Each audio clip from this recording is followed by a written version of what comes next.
Hey guys.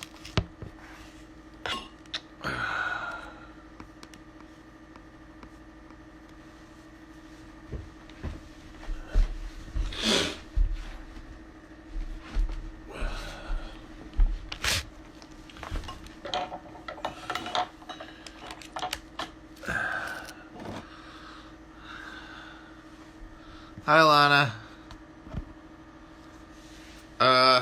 Probably not going to stay on too long tonight. Probably not going to do the whole hour. Got to do some other stuff, and I'm honestly not feeling that good today. Yesterday, felt better. Today, not so good. Isn't that the way of the world during the quarantine? You're feeling alright? You're feeling like you can take everything on. You're feeling like you can take on the black and tans. And then you wake up the next day and you're like, oh, right, this is all still this situation. And nothing's going to change for the foreseeable future. And you start wondering how you're going to make it. So, today's that day. Not feeling great, guys. But whatever. Happy to take questions to avoid thinking about how I feel. Favorite Attitude Era wrestler? I actually watched... I don't watch it anymore. I'm not one of those fucking people who watches wrestling from the Johnny is Good tweet. Welcome to Twitter. Here's a copy of the Communist Manifesto and also a season pass to WrestleMania. I'm not one of those people. But I did watch it in the Attitude Era. And, I guess Stone Cold. I mean, the guy knew his way. The guy, if you want to get obnoxious about it, I'm honestly surprised that there hasn't been like a painfully cringe-inducing Jacobin article about how like Stone Cold Steve Austin is like a model for workers because of how confrontational he was towards his boss. You know, like you should be willing to go in and Stone Cold Stunner your boss, and that you will be able to do that under socialism or something. I think that'd be pretty good. But I liked Mankind too. And The Rock was really good. Like, if you saw him wrestle, it's not very surprising that he became a huge star. He was very, very charismatic. My all-time favorite wrestler is from the old WWF Superstars days, Rowdy Piper. None will defeat him in my heart. Doesn't hurt that he also starred in the John Carpenter classic, They Live. Also, the less classic but still pretty fun Hell Comes to Frogtown. R.I.P. to Rowdy Piper. A true king.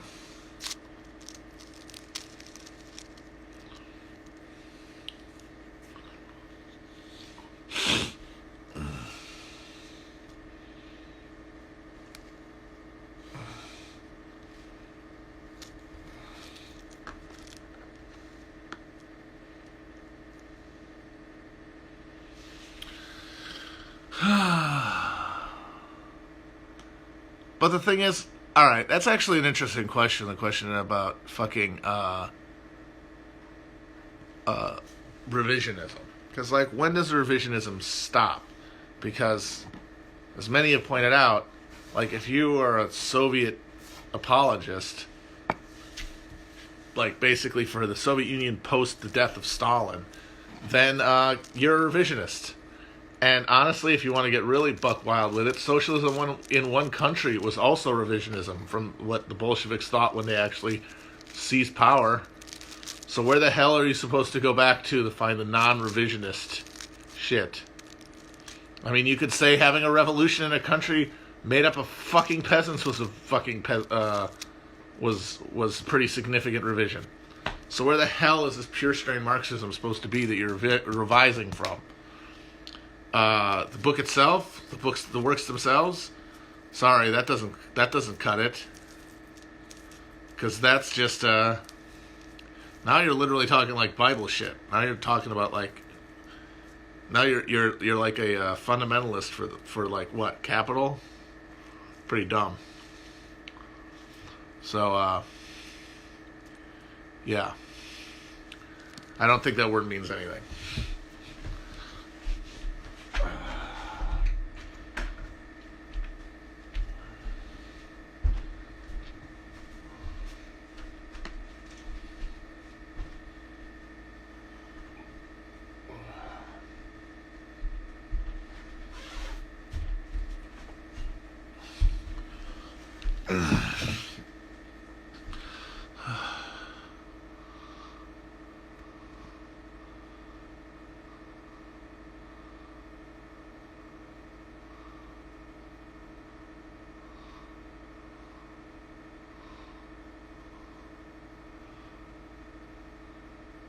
That's actually an interesting question. The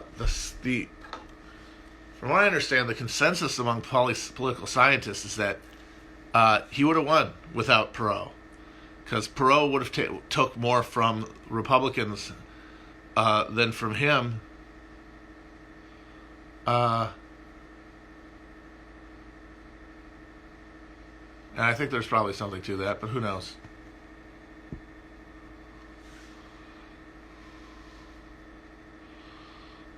I don't know. Red pilled. That's another thing I don't know what that is either.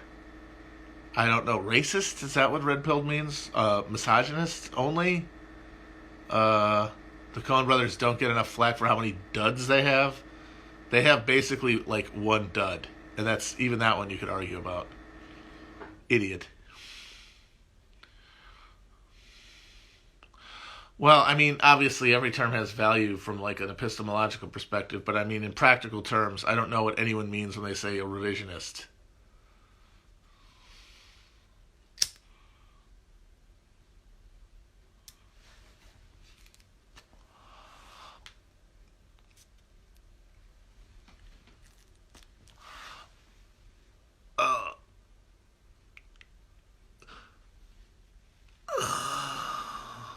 Oh, okay, so it's anti-Semitic. No, no, that's dumb. Anything that tries to claim that there's some sort of class other than capitalists running things is stupid. Because it's not like it's Jews that run shit. It's rich Jews in collaboration with rich everyone else. So, like, where do you say, no, these are the guys who are really in charge?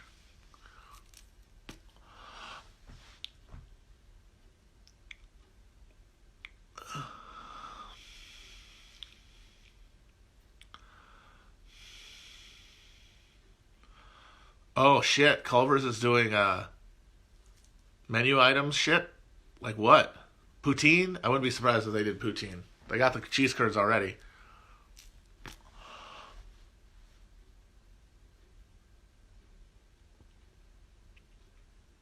I don't think it's going to be Warren for VP just because, like, obviously she did her job for the party and she helped kneecap Bernie and, she's looking for something for that. But, I mean, I don't think they trust her just because they have had trouble with her in the past.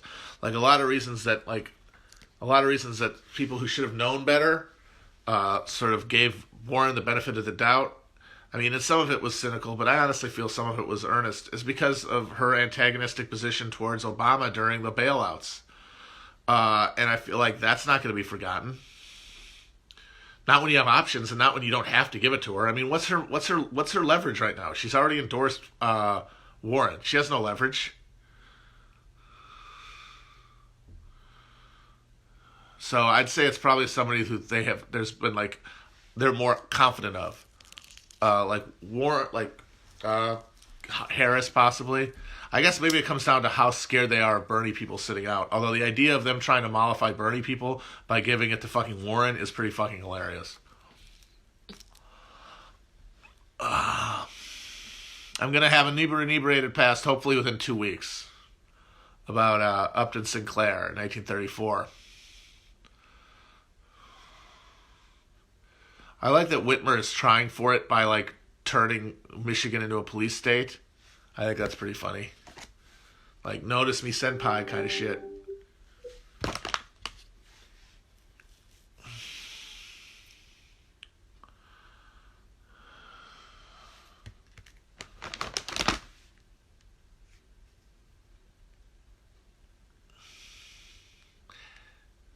You guys ever notice that if you want to see something on Netflix or whatever, it's not there, and then when you do want to see it, it is, or when you don't want to see it, it is. It's really amazing.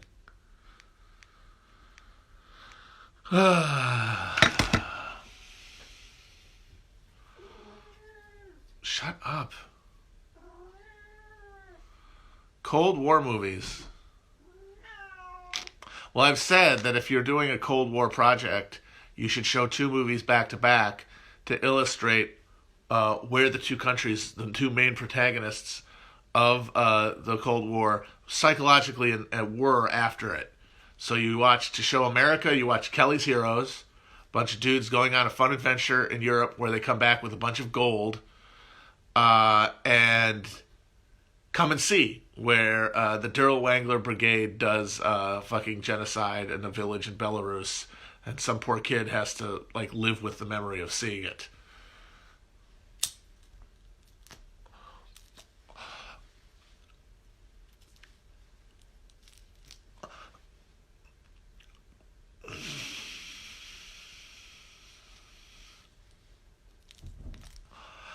I hope I'm at least as entertaining as the stupid cat.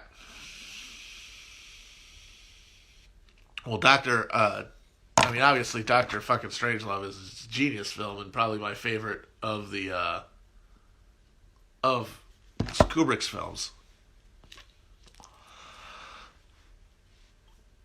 Am I okay? Good question. I don't fucking know.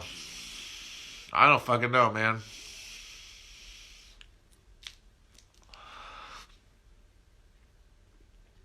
Bobby Kennedy is very interesting to me because the forensics of that case are very odd, and also the history of Sirhan Sirhan is very interesting as well.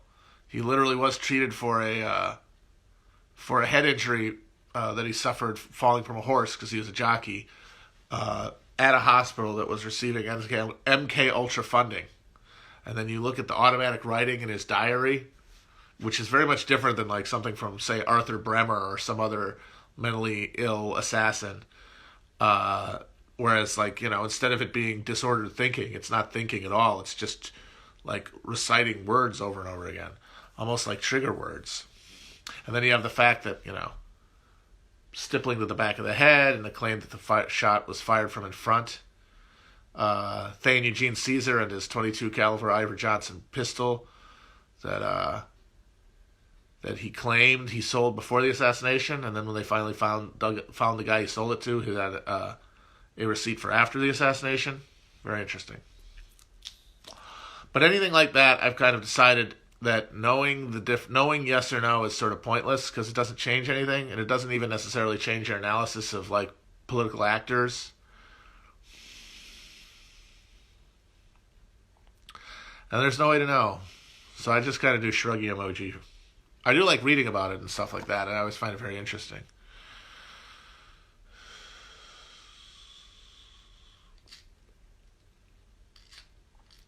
Might do a Southland Tales episode. I was thinking of that. It might be good.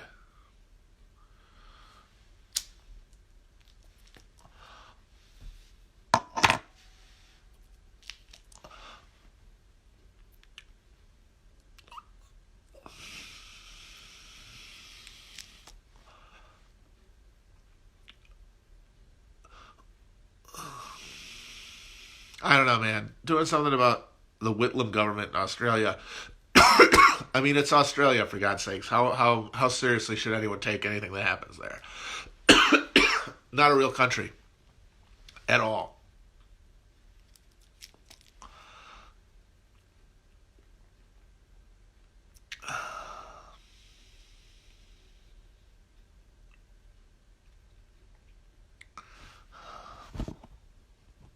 I haven't actually found any really great books about Taiping. I found a recent book that I read that was okay, but it was like from the point of view of like American diplomat or from diplomatic history, because his thesis basically was one that the Taiping rebellion failed because Western powers, after arguing which one to pick, sided with the Qing dynasty. Two, that they should not have done that, and that the Taiping were better than the Qing.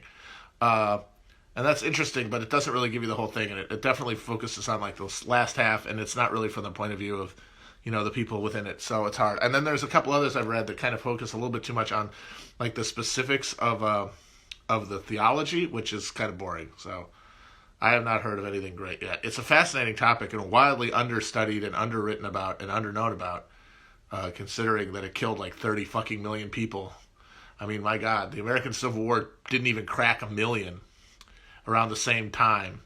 And then everybody knows about that shit.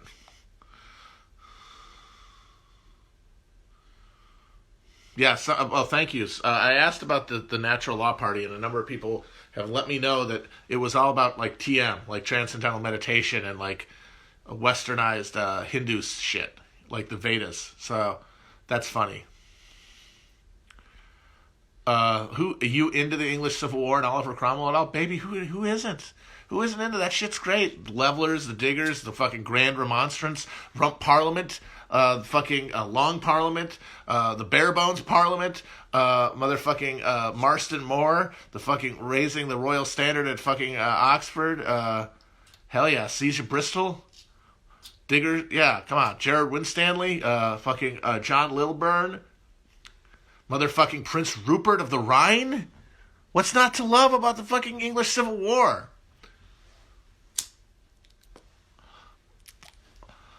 Motherfucking Pike and yeah, Field in England, perfect. The Covenanters, the Scottish Covenanters.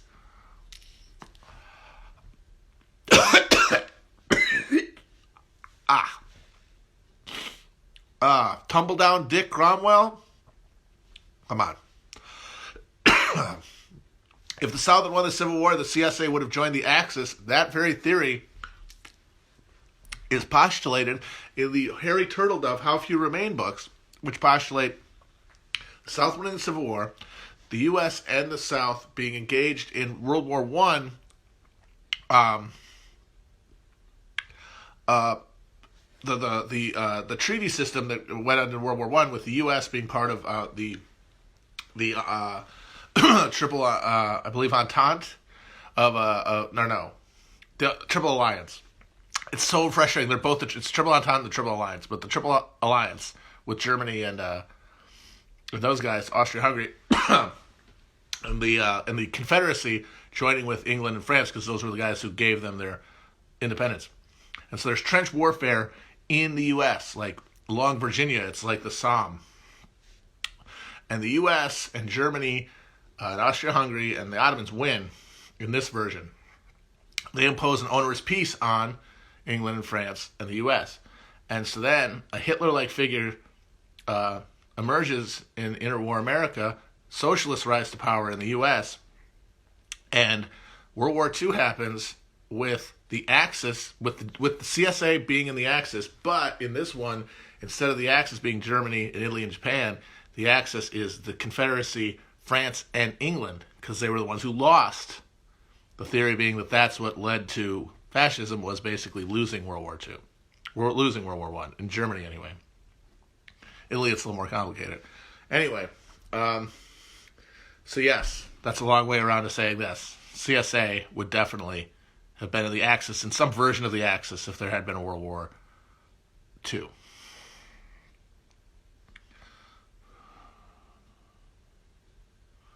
All right, I got a few more minutes here.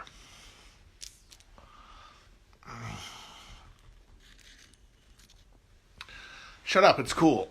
There's like 11 books, and I read them all. Although not really, because the thing about Turtledove is that he's very repetitious, so you can kind of like skim. I basically skimmed them for plot developments. Baseball is, of course, the best American sport. Come on. Actually, no. In the books, it's President... Eugene Debs never becomes president, sadly, but it's like Upton Sinclair... Or no, not Upton Sinclair. Sinclair Lewis is the first socialist president of the United States. And then, like, one of the La Follettes. And then Al Smith is the socialist president when the war starts.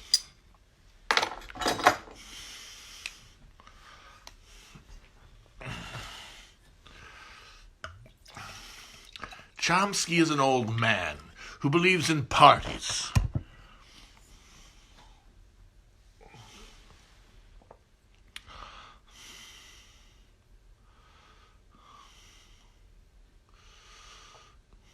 Phoner's good. Phoner's pretty good.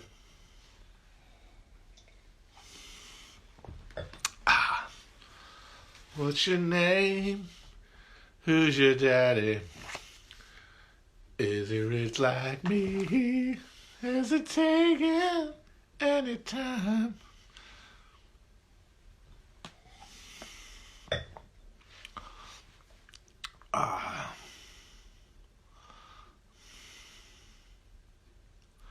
Look, I do not prefer. I like red wine. I accidentally bought a bottle of white wine because I wasn't looking, so I'm stuck with it. I would prefer red. Any port in a storm. Get it?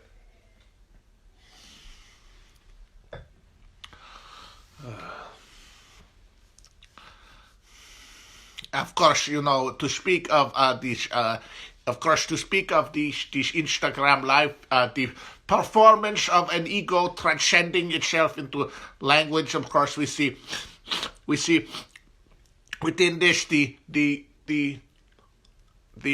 failed recapitulation of the self expressed through the commodity.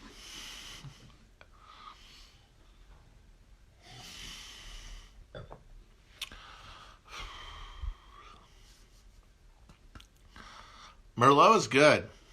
It's bold, and I like a big bold wine, a big sassy wine.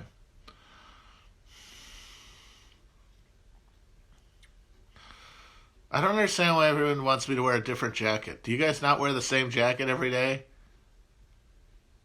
Like, do you guys have 50 winter jackets? Oh, someone says I look unhealthy. That's not good. In what way? Like I'm gonna die? I don't have the Rona, I don't think. Are there any doctors in the chat that they could like remote diagnose me with anything? Am I okay? Am I gonna die? Oh God. Oh boy. Oh man, I would really like to read something where Protestantism doesn't exist because man, it's very easy to blame Protestantism for a lot of bad shit. There's no question about that. But at the same time, it seems like those forces are not like the forces that create Protestantism are not ideological or spiritual. They are material. Like the emergence of capitalism, I think would have happened in the absence of Protestantism. So it would have been interesting to see how Catholicism could have absorbed that kind of disruption to its traditional relationship to like the land and to labor. It's interesting. I have no idea. You could argue maybe that the Reformation would have had to have happened. Maybe not then and there, but eventually. Maybe it would have happened differently. Maybe it would have been more peaceful or more violent. But I think it would have been inevitable. Because if capitalism is going to come, then modernity is going to come, and you can't really have Western modernity without Protestantism. It's like it's the 11th herb and spice.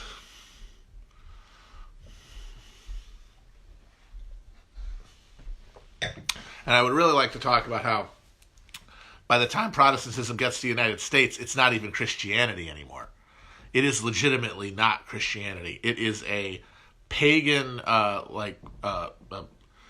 cult of like acquisitiveness. It's literally a material cult.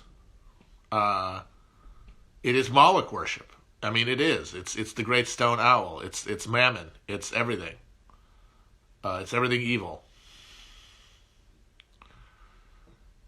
And then that's the ultimate expression of American Protestantism is, of course, Mormonism, which at this point is essentially just a multi-level marketing scheme. They have the highest participation of multi-level marketing schemes in the world, Utah. All they do is go to each other's giant unfinished basements and sit around with all their children who have 15 Ys in their name and exchange and sell each other different MLM products. Like it's like a barter economy, but exchanging yoga pants and Tupperware and sex toys, and that's what Christianity is, or that's what American Christianity is, because it fuses with capital at some point, and it fuses with capital at the point the acquisition of the United States that is boundless. It is material. It is imperial acquisitive ability beyond bound. It's an entire continent that can be swallowed up by anyone who will take it. That demands its own religion, totally unmoored from the the bonds, like the socially bonded nature of European Christianity. It's just not. It's like it reaches an escape velocity and pulls off because it has to accommodate the speed. Catholicism couldn't accommodate the speed, and even European Protestantism couldn't. New religion needed to be created. A new religion needed to be created that would be a cult of the individual, a cult of the individual, and specifically the cult of the enrichment of the individual.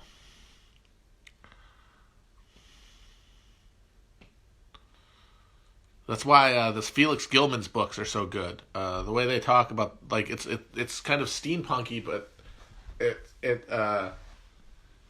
sees the development of like the West as like basically the human psyche being like turned into material reality, like literally the Earth being brought into the mind, the space created by the people who colonized America.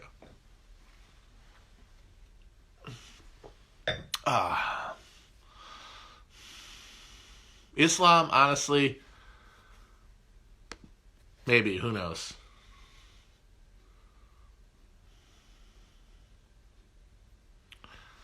All right, guys, I gotta get off. I think this has been okay.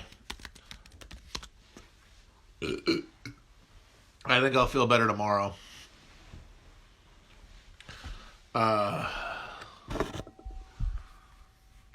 So, oh, there it goes. So, I'll see you guys soon.